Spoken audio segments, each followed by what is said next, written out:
Sejam bem-vindos a mais um episódio de Estúdio Cave. Se você não assistiu o último episódio, eu quero te convidar a assistir com a professora Maria Fernanda. Foi muito especial. E hoje tá super especial também, porque a gente tem um convidado ilustre, não é, Dudu? É isso mesmo. Hoje temos com a gente o Lucas Tolotti, doutor em História da Arte, curador, pesquisador, psicanalista em formação, docente da SPM e nosso professor de metodologia no terceiro semestre. Querido professor. Maravilhoso ter a sua presença aqui, professor. Isso. Muito obrigada. Muito bom estar aqui participando. Faz tempo que eu tô querendo, inclusive. Aí, viu? Chegou sua hora, Chegou a professor. Pode brilhar, pode brilhar. Então, vamos começar falando então, professor, da sua trajetória na História da Arte. O que te fez inicialmente estudar a História da Arte? Teve alguma coisa que te inspirou? Olha, várias coisas.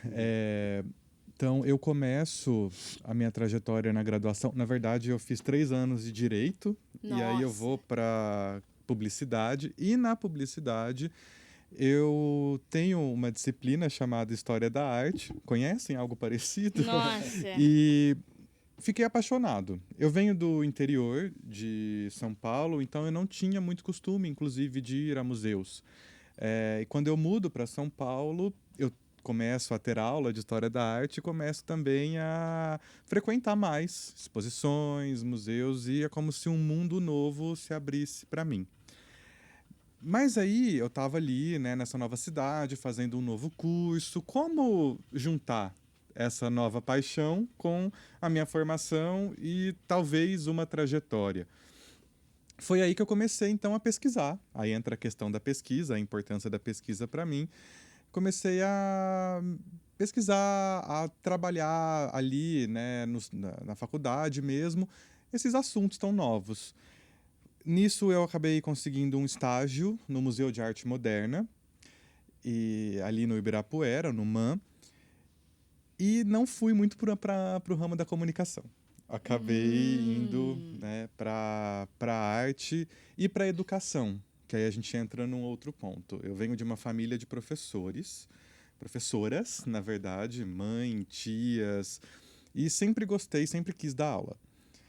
Acabei juntando as duas coisas, e eu acho que esse estágio no MAN, na época em que eu trabalhava com arte e com educação, eu fazia parte do departamento ali do educativo do museu, fez com que, enfim, esses dois mundos ali, eles se juntassem. E desde então, né, depois do estágio, eu acabei indo para um mestrado em História da Arte e para um doutorado em História da Arte, porque além da paixão pela arte, eu também queria dar aula de arte, dar aula de História da Arte. E foi mais ou menos esse o caminho. Então, o que me inspirou nisso tudo foram os professores, professoras, foram os artistas, as exposições. O que me inspirou foi essa possibilidade de construir algo com todos esses fatores e, enfim, essas referências aí. Legal. Nossa, muito bom. Gente, vocês que estão em casa, o professor Lucas, ele é muito bom no que ele faz. Ele é mestre, ele dá aula pra gente nesse semestre de metodologia e ele é mestre naquilo que ele faz, sabe? Então é muito bom ouvir de onde veio essa sua inspiração e saber que a gente tá caminhando nisso daí, sabe? Muito bom, professor, muito bom. Obrigada por compartilhar isso daí também. Falando agora sobre o mercado artístico e falando das narrativas e também de mercado mesmo. Sobre as narrativas LGBT, quando a gente está falando disso, a gente tem dois tipos de coisa, né? A gente tem, por exemplo, a presença de pessoas LGBT no mercado e como isso faz a diferença. E a gente também tem a presença de narrativas LGBT nos filmes, nas artes, cada vez mais... bom, você consegue notar uma mudança positiva em questão de narrativa nesse quesito? É interessante porque essa é uma resposta que pode ir para vários lugares. Eu acabei de orientar um trabalho de iniciação científica falando justamente sobre a representatividade LGBTQIA+, no cinema nos anos 80 e 90, focado principalmente no contexto político ali da emergência do HIV/AIDS. Então, foi um trabalho muito interessante que pensou como né, essas narrativas, como vocês colocaram, eram situadas, né, na mídia, ali na televisão principalmente, e como que o cinema foi uma possibilidade de contar uma outra história. E isso foi um processo de pesquisa muito interessante. A possibilidade ali do cinema ser um espaço de articulação política, um espaço de articulação de luta mesmo ali, de uma parcela da sociedade muito estigmatizada naquele momento, que ainda é. Aí, trazendo para o contemporâneo, pensando hoje, eu acho que a gente consegue ver isso em várias esferas, toda essa questão de pensar tanto a representação, mas para além disso, a representatividade e como que essas histórias são contadas. Eu acredito que há muito uma questão ética nisso. Eu acho que quando a gente trabalha com audiovisual, com artes de um modo geral, a gente sempre tem que pensar quem está contando a história, para quem, como essa história é contada. E eu acho que há uma tensão nisso. Hoje, quando eu falo hoje, a gente está pensando ali já há uns bons anos, porque as histórias, né, quando a gente fala de existências marginalizadas, elas foram contadas muitas vezes a partir de um ponto de vista. E esse ponto de vista que não era o ponto de vista dessas pessoas, dessas existências. Quando isso acontecia de modo que não estava ali no mainstream. Né? O que estava no mainstream era o estereótipo, muitas vezes. Então, esse trabalho, né, que vai pensar justamente ali o queer, o cinema queer, o new queer cinema, esse new queer cinema, né, então, esses filmes que traziam ali, filmes muitas vezes realizados por pessoas LGBTQIA+, né, e que traziam essas histórias, eram filmes que ficavam à margem, eram filmes ali independentes, né, mas que traziam ali essa discussão, esse discurso. Eu acho que a gente tem ali hoje, né, um espaço que ele vem sendo costurado, ele vem sendo pensado. Eu liguei a televisão esses dias e vi na novela um beijo ali, era um casal, né, duas mulheres se beijando. Gente, e passou, e tranquilo. Teve uma época em que essa discussão, o primeiro beijo gay na televisão, era uma coisa assim que movimentava, enfim, era polêmica, saía no Fantástico, e enfim, virava uma coisa, sou contra, sou a favor. Então eu acho que hoje há ali esse discurso, né, que é acolhido, claro, não é também, nem tudo são rosas, nem tudo são flores, muito pelo contrário. Mas eu acho que a potência do audiovisual está aí, né, de articular essas vozes, de articular essas existências. Eu acho que é isso que a arte também, assim como, né, o audiovisual, me encanta muito, que são essas histórias que são contadas, de luta, de superação e de possibilidade de existência. Então, não é como era antes. Hoje a gente tem uma maior, né, ali, possibilidade, a gente tem uma maior visibilidade, mas também não dá para achar que está tudo 100%. Entendi. Prof, e que lugares você acha que ainda precisa atingir? Olha, eu não sei se tem um lugar, um tipo de representação. Eu acho que é uma pergunta muito complexa, na verdade. Assim, né? A gente está falando do que necessariamente. Eu acho que, por exemplo, né, que são dois pontos ali. Quando a gente vai para o campo da produção, e aí estendendo ali para a questão da representatividade, né, se a gente pegar ali questões de raça, questões de gênero, como que isso também vai influenciar. Então eu vejo que tem muito esse lugar, de novo, volta para a ideia do quem está falando. Sim. Quem está fazendo, quem está produzindo, e essa sensibilidade, né, de entender a história que eu quero contar. Eu quero contar ela por quê? Porque senão a gente pode cair também num outro lugar, que vai ser o lugar de... não, temos que colocar, porque é legal, porque para mostrar que a gente tá... A gente tem que colocar porque isso tá no mundo. Né? E tudo se articula de uma forma política e estética. Então, mais ou menos por aí. Muito bom. Faz sentido. Ainda no universo de cinema aqui, que a gente está falando dessa área específica da arte, por que você acha que franquias e universos cinematográficos dominam tanto o entretenimento atual do cinema? Pensei na aula de ontem, em que eu trouxe a questão da crise da narração, né? Então, não sou eu que estou falando isso, mas pegando o livro do Byung-Chul Han, em que ele conta, né, sobre o que ele chama da crise da narração nos dias de hoje, ele vai falar muito de um storytelling voltado ali, né, para o consumo, então ele chama de story selling, e eu vejo, nesse sentido, o consumo de narrativas palatáveis e narrativas que nós já sabemos mais ou menos o que elas são e para onde elas vão. Então, aquilo tira um pouco, às vezes, né, a nossa ansiedade de aquela questão da escolha, né, o que é chamado até de paradoxo da escolha também. Ou seja, se a gente pega ali um streaming, eu tenho muitas opções. Geralmente, a gente acaba escolhendo algo ou que a gente já viu, ou que tem conhecimento, né, porque a gente tem ali um certo receio de fazer uma escolha que pode não ser a escolha certa. Vai saber o que é essa questão de ser certo ou não. Mas, então, eu vejo um pouco essa aposta do mercado ali, de fato, de trazer algo que, bom, isso, o público já sabe que quer assistir isso, né? Então, vamos só fazer um pouquinho ali o mais do mesmo, e aí isso vai caminhando para uma série de crises da narração, crises estéticas, no sentido de pensar também, né, como que...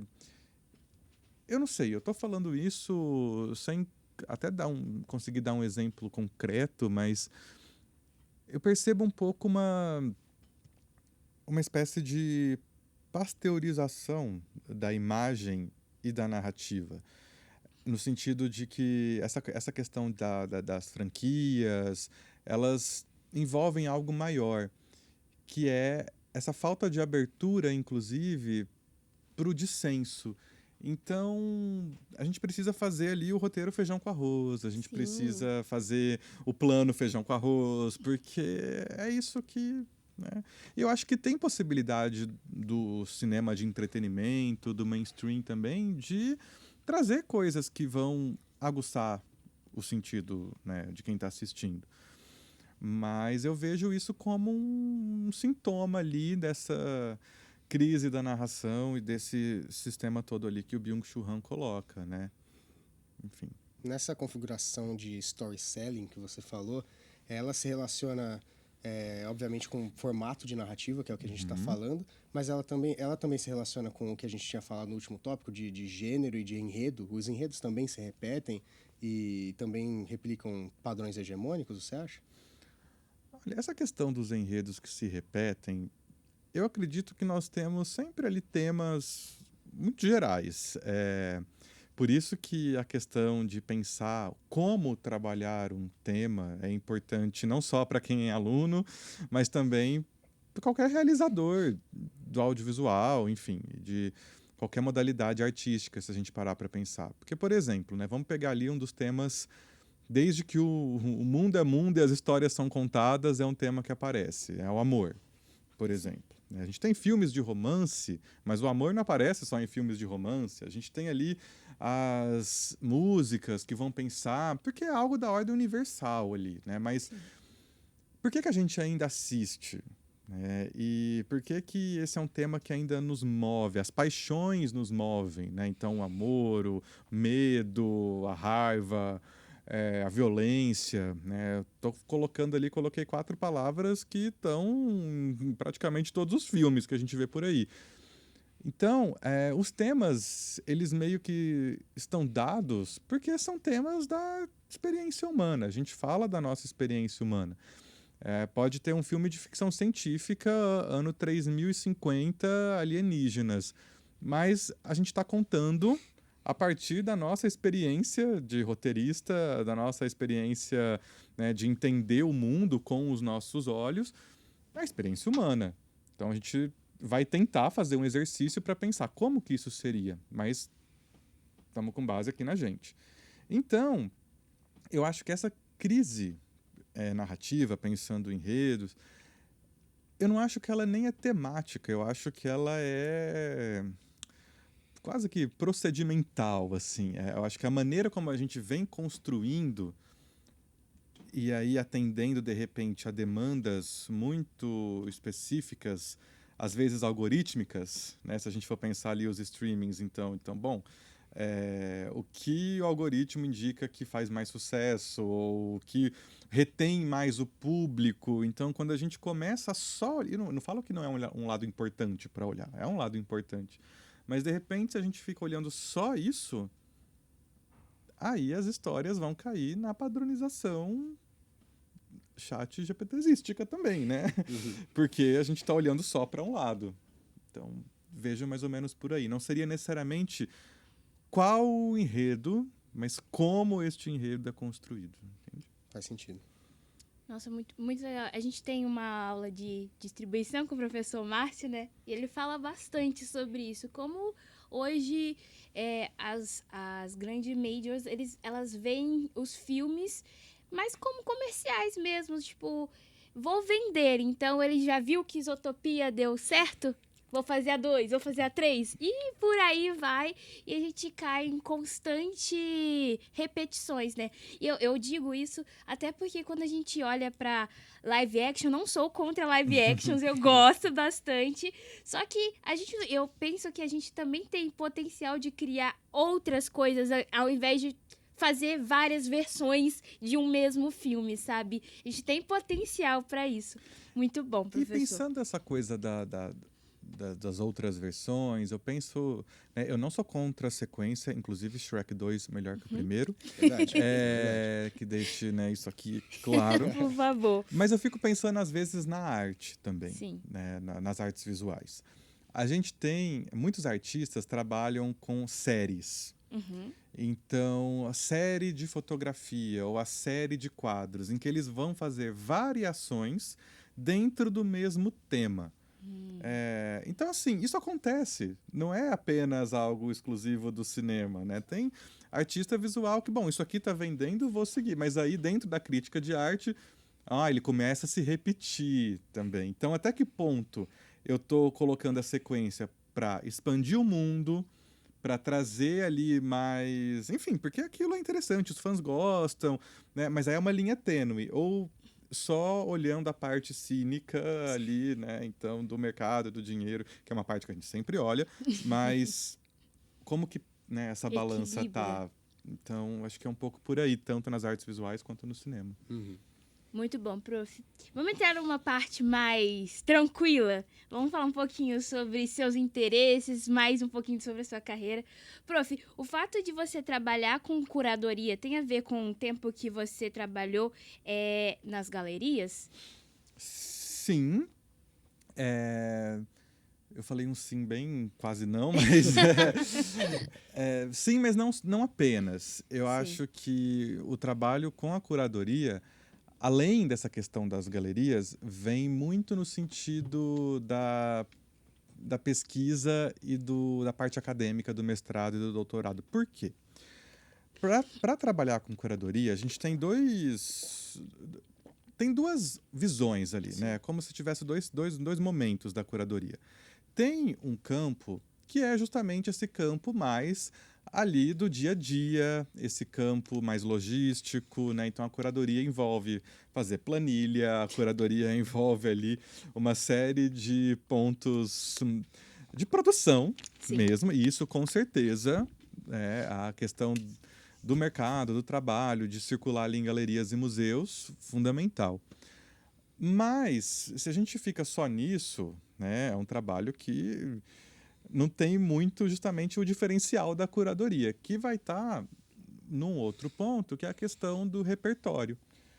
De entender exatamente, ou não exatamente, mas trazer uma possibilidade de como você vai apresentar obras de arte, apresentar um artista, uma exposição, um conceito, uma discussão.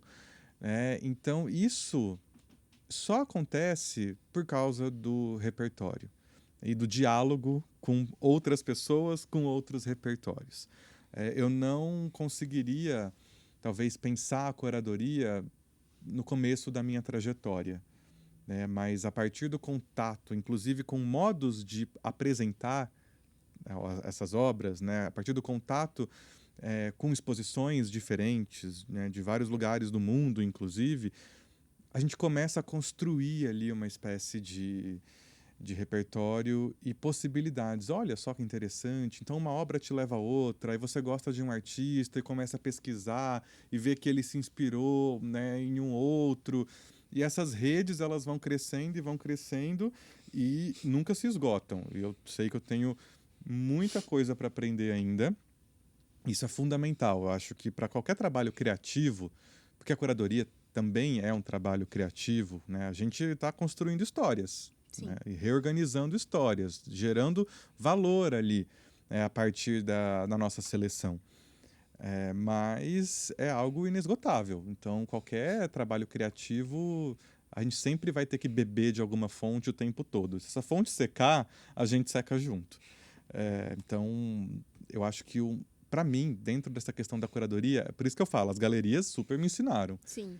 Mas a vivência, tanto da pesquisa quanto da própria arte, a partir das exposições, visitas a ateliês de artistas e outras coisas nesse sentido, foram que trouxeram essa base. Entendi. E teve algum momento, assim, que você vê que na sua trajetória foi, assim, marcante e importante para o repertório que você tem hoje?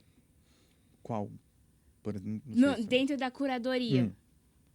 Tem algum momento da sua trajetória que você falou que o Lucas Diante não conseguiria isso hoje. Algum momento nessa trajetória te marcou, assim, que você fala, cara, isso aqui foi crucial para mim estar aqui? Tem algo que eu acho muito bacana dessa trajetória, que no meu mestrado eu estudei um artista brasileiro, ele chama Alex Fleming. Eu não sei quem já passou pela estação de metrô Sumaré e já viu aquelas fotos com aqueles rostos, assim, é esse artista. E ele foi um artista que foi muito importante nessa trajetória. Ele me abriu o ateliê, eu visitei o ateliê dele aqui em São Paulo, o ateliê dele em Berlim.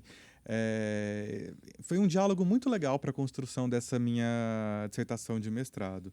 E teve uma exposição de uma série, de novo a questão da série, né, de uma série de obras dele na Biblioteca Mário de Andrade, em que ele me chamou para escrever sobre essas obras, né? Então ali o texto de parede foi um texto que eu fiz, né, ali na Mário de Andrade, né? Então ajudando ali na curadoria. Então acho que talvez esse tenha sido um dos momentos bem marcantes, assim, né? Porque começou, então o Lucas que entrou no mestrado, né, e depois lá no fim estava trabalhando ali com esse artista na Biblioteca Mário de Andrade, enfim, então isso foi muito valioso para mim. Nossa, muito bom, prof. O Ludu falou um pouquinho da sua formação, né, mas eu vou repetir pro pessoal aqui. Psicanalista em formação, especialista em educação e saúde, professor, né, formado em História da Arte. E, prof, você acha de que maneira todas essas suas formações contribuem para a sua formação de visão de mundo? 190.000%. Assim. Eu penso que acho que eu não conseguiria fazer diferente. Acho que existe uma questão de ser inquieto um pouco.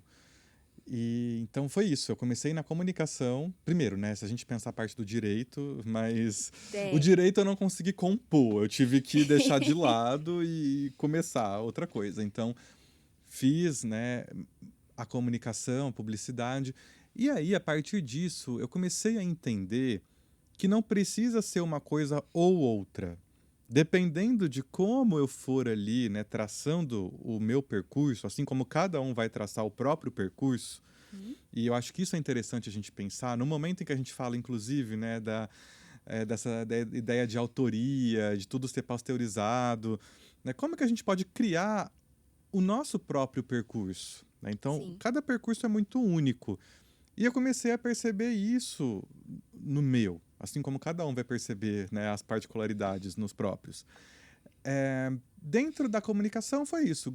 Pensei a história da arte, gostei, segui. Mas tem uma parte minha ali que comunicador, que tá ali na publicidade ainda, né? Querendo ou não, de alguma forma, tem ali. Aí, mestrado, doutorado. Meu doutorado, as pesquisas acabaram indo para psicanálise. Sim. E aquele bicho da psicanálise começou a me morder. Eu falei, bom, depois que eu terminar o doutorado, eu vou para psicanálise e vou começar a fazer um curso, só para entender, sistematizar. Não, vai ter que agora mordeu de jeito e comecei a pensar a clínica, comecei a pensar a possibilidade de atuar como psicanalista, de novo, compondo. Porque se a gente for pensar a relação da psicanálise com a arte, ela é maravilhosa, ela é profunda, é intensa e talvez eu só esteja nesse lugar de psicanalista hoje também por causa da arte, por causa da educação.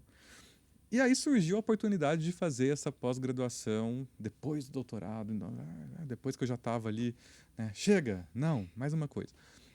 Em educação na saúde, né, pela Faculdade de Medicina da USP. Porque, de novo, volta aquilo que eu falei antes, a minha paixão pela educação, né? Isso também está sempre ali. Então, era uma pós para professores de cursos de medicina, mais abertos para qualquer pessoa que, sei lá, fosse, né, um pouco doido o suficiente. E eu fui. Por quê? Porque várias das pesquisas sobre como, né, entre aspas, como dar aula para o ensino superior estão ali nos cursos de saúde. Porque a gente tem a gente tem curso de pedagogia, né, formação de professores, mas formação de professores para o ensino fundamental, ensino médio, professor de faculdade. Teoricamente, quem pode ser professor de faculdade? Professor de faculdade é aquela pessoa que tem ali pelo menos um mestrado e tem um doutorado muitas vezes.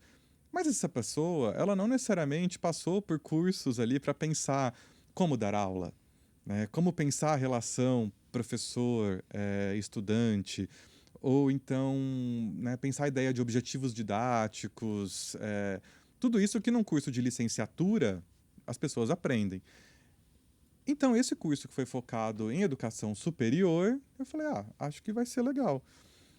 E foi super interessante. Eu aprendi muito e foi uma troca legal, porque eu percebi o tanto que ali, aqueles professores de educação na saúde, eles valorizam a arte, valorizam o cinema. Tanto que eles têm projetos que unem o cinema e a educação. Então, foi muito valioso, né? E acho que entender essa interdisciplinaridade, como que, na verdade, cada coisa vai compondo, é o que deixa as coisas mais coloridas, de uma certa forma, assim, sabe? A gente não fica muito em caixinha, a gente consegue, não sei. Eu queria fazer uma metáfora, mas não consegui, gente. Então, mas é isso, a gente pega e destrói todas as caixas. Sai desse estigma, né? É. De cada área é uma área, que Isso. se relaciona. Exato, quebra isso muito nas nossas caixas, porque às vezes a gente fica muito nisso, né? Não, só posso ser isso, e aí eu tenho que seguir por isso. E o que você faz mostra que existem caminhos diferentes que no final tudo se completa. E algo, eu também estava tentando montar a frase aqui, lembrar uma frase, mas tentando parafrasear ela, uma vez eu ouvi que toda aquela pessoa que se levanta para ensinar, um dia ela sentou para aprender. E eu vejo muito isso em você, professor, porque assim, a gente consegue enxergar que existe uma paixão em você em estudar. E isso culmina no seu ensinar, sabe? Esse amor também por estar ensinando as outras pessoas. E isso, tipo, é muito legal mesmo. Professor, mais uma pergunta, só que agora no nosso meio aqui do questão audiovisual. Qual tendência audiovisual mais te interessa? E por quê? Interessante. Olha, tô aqui tentando puxar alguma coisa, porque eu só penso nas tendências que não me interessam. Por incrível que pareça, Se quiser falar sobre elas eu também. tô aqui pensando nas tendências, mas eu acho que a gente já conversou sobre as tendências que não, né, que de repente, né, precisam ser repensadas. A gente falou aqui muito disso, né? Penso também na questão da IA e tanto que isso é uma tendência, mas não sei se é uma tendência que eu, né, tô muito interessado. Entendi. Quer dizer, estou interessado no sentido de a gente vai ter que lidar com isso de alguma forma, né? Será que a gente vai lidar da forma mais ética suficiente? Será que a gente vai lidar da forma possível ali, né? Sim. Então, não sei se eu estou muito animado com isso, mas eu estou animado talvez com um outro lado, que eu acho que é uma tendência que também acontece não só no audiovisual, mas nas artes também, que talvez justamente como uma resposta a esse lugar da tecnologia, da inteligência artificial, é algo que volta muito pro humano, de uma certa maneira. E eu acho que a gente consegue perceber isso em alguns filmes que tentam fugir de uma lógica, essa lógica de um enredo muito certinho, né? Então eu fico pensando nos filmes que mais me chamou a atenção nessa última temporada, que foi justamente o Valor Sentimental, né? Que eu acho que é um filme que, de novo, traz algo que não é novidade para ninguém. Conflito familiar, uau! Né? Mas dentro de tudo que a gente está vendo no contexto, um filme que traz um roteiro original, né? E essa abordagem frente a um assunto tão universal, eu gosto, eu acho isso interessante. Então, talvez uma tendência que me chame a atenção é como que o cinema pode voltar para o básico. Né? Porque a gente fala de muita coisa, a gente fala de franquias, a gente fala e da tecnologia, inteligência artificial, não sei o quê. Mas onde ficou contar uma boa história, né? Onde está esse lugar de contar uma boa história? Principalmente no momento em que, às vezes, a gente não vê nem algo inteiro, a gente acaba vendo corte nas redes sociais, né? Me incluo também, tá? Às vezes, num jantar, assim, numa coisa... tô aqui comendo uma coisa rápida, a gente vai ver uns cortes de algumas coisas, né? De séries que a gente já assistiu, inclusive. Mas eu fico pensando um pouco nisso. Chega um momento, isso acontece durante a história do cinema, história da arte, em que a gente vai tão para frente que chega um momento que a gente começa a olhar para trás. Fico pensando até no expressionismo alemão. Olha só, fui para a arte, quem diria? Mas aí o expressionismo não no cinema, mas o expressionismo nas artes, que frente, né, ao desenvolvimento tecnológico ali na Europa, eles começaram a olhar muito para as paisagens naturais. Eu fico pensando um pouco isso, assim, que, claro, há uma tendência muito forte da gente ir para isso. Tem a inteligência artificial, tem os algoritmos, tem, enfim, toda a espetacularização, né? Mas eu acho que tem esse lugar ali de pensar também o que constitui uma boa história. O ponto cego, talvez? Gostei. Eu acho que a gente pode pensar nisso. Por quê? Essa ideia do ponto cego é pensar a experiência. Sim. E eu acho que, de repente, a gente está indo para um lugar da experiência em que a gente pensa tudo. Então, pensa a experiência de deitar na melhor poltrona do cinema e de não sei o quê, e de postar e tal, que é super legal, mas... tem a experiência também de ser alguém que está assistindo a um filme, que vai contar uma história e isso vai enlaçar com algo ali da ordem do humano, né? Então, não sei. Entendi. Acho que eu viajei, hein, gente? Não, eu acho que não, hein, prof. Então, já pensando nesse lugar, assim, o que você acha, então, que para além, os estudantes hoje de cinema, inclusive a gente, as pessoas que estão ouvindo, precisa desenvolver para além de técnica? Sensibilidade. Muito bom. Tá? O que é a sensibilidade? Aí é muita coisa. Mas por isso que eu falei essa palavra. Mas sensibilidade no sentido tanto no trato com os outros, pensando que o cinema é algo que a gente faz em coletividade. E também essa sensibilidade para enxergar o mundo, para ter essa experiência com o mundo. Então, a gente só vai conseguir contar uma boa história, não necessariamente se a gente viveu aquilo, mas se a gente tem essa sensibilidade de entender que pessoas podem viver aquilo e que a gente tem que contar essa história da maneira possível, né? Então, eu vejo muito... Eu acho que, para mim, sensibilidade é fundamental. Sensibilidade não significa ser uma pessoa boazinha que vai fazer o que todo mundo quer e que... Não é isso, mas é ter um olhar, né? Um olhar que vai para esse lugar ali que não ignora a experiência, não ignora o contato com o outro, não ignora que as pessoas são diferentes e que a gente estava falando aqui da interdisciplinariedade, né? Uhum. E que se isso enriquece o caminho de alguém, a diferença, né, também vai enriquecer muito Sim. o olhar de todo mundo. E o cinema é o lugar de pensar essa diferença. O cinema, o audiovisual, as artes estão falando muito disso. Então, para mim é isso. Sensibilidade. Como cada um vai desenvolver e vai pensar, não sei. Um dos caminhos, para mim, é o contato com a arte. Concordo, professor. É muito... É diferente pensar sobre isso no momento que o nosso cinema tem se... O cinema no mundo é comercial demais, né? E a gente vê, eu lembro de um trabalho que eu fiz sobre Tarkovsky, né? E Tarkovsky, ele fala sobre como o ser humano, ele se identifica com aquilo que está na tela. E, no final, a gente gosta de se ver dentro da tela. E entra muito nesse lugar do sensível, né?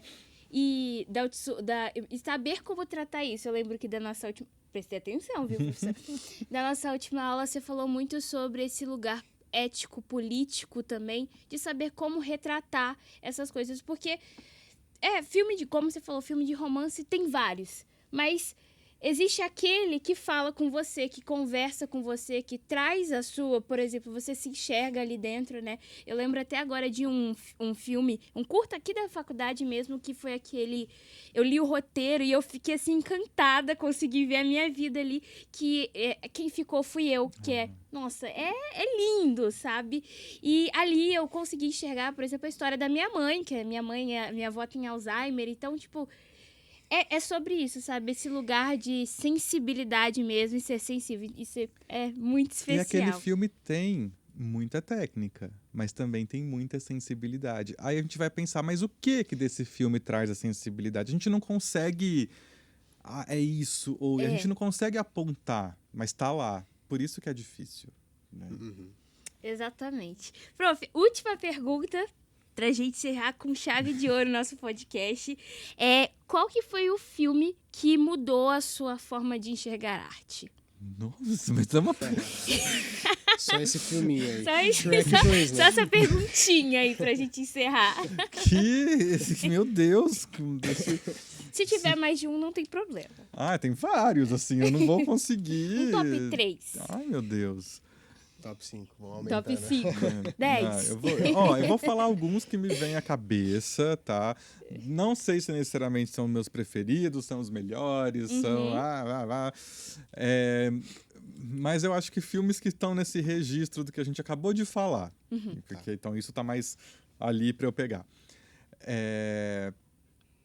Pensando no Joachim Trier, né, do Valor Sentimental. Não vou falar Valor Sentimental, mas para mim a pior pessoa do mundo é um filme que ele traz ali, de novo, é uma das coisas mais banais possíveis. E banal não no sentido ruim, é banal porque é da ordem do dia a dia. Então a gente está falando de uma mulher ali que tá meio perdida na vida, não sabe o que faz, de formação e tal... Tem ali um namoro, mas acaba se apaixonando por outra pessoa. A história é isso. Como é que agora você fica 2 horas? Né? Então, a sensibilidade deste filme, e junto com a técnica, porque tem cenas lindíssimas ali, é um filme que me marca muito. Tem uma trilogia já falei dela, eu gosto bastante dessa trilogia, parece nome de filme de vampiro, gente, mas não é, tá? Que é Antes do Amanhecer, Antes do Pôr do Sol e Antes da Meia-Noite, do Richard Linklater. Que, de novo, é a história de duas pessoas se conhecendo. E essa história, e a gente acompanha eles no primeiro filme, eles se conhecendo. No segundo, 9 anos depois, o que virou desse casal? E no terceiro, 9 anos depois do segundo. Sendo que o segundo, ele tem 1h20 de duração e o filme se passa nessas 1h20. Então, e parece algo muito corriqueiro e muito simples, mas é muito difícil você ficar ali 1h20, né? Então, se o filme eles se encontram às 3 da tarde, eles ficam juntos até 4h20, né? Por exemplo. Então, né, você fazer ali uma narrativa e trazer algo ali que prenda o espectador nessas 1h20, isso é muito difícil. Muito. Né? E outro filme do Wong Kar-wai, O Amor à Flor da Pele, ou In the Mood for Love, que aí é um filme, se a gente for querer assim, uma representação estética do que é essa sensibilidade que eu tô falando, eu acho que esse filme traz. Também um filme ali que vai pensar... Eu tô muito com a coisa da dinâmica dos casais, né? Eu só trouxe o filme nesse sentido. Mas também um filme que tem uma premissa simples. Mas é isso, acho que os 3 filmes que eu trago são filmes que têm uma premissa simples. Não tem nada mirabolante, nada uau. Mas e cada um, ou pensando, né, o filme, a trilogia e o outro filme, vai pensar essa dinâmica de formas completamente diferentes. Então, acho que esses 3, né, filmes... Eu vou colocar a trilogia como um filme. Esses 3 filmes ali, de uma certa maneira, eles foram importantes no meu pensamento sobre o que é contar uma história e essa tal da sensibilidade. Muito bom, muito bom. Professor, muito obrigado pela sua presença no nosso podcast. Foi muito especial te ter aqui, escutar um pouco da sua história, da sua carreira e você também compartilhar com a gente. Toda vez que a gente tem um podcast, a gente aprende bastante. Que bom. E, pessoal, foi isso. Muito obrigado você que assistiu até aqui. Continue acompanhando as redes do Estúdio Cave e fique ligado que logo mais tem episódio. Até mais. Até mais. Tchau, tchau.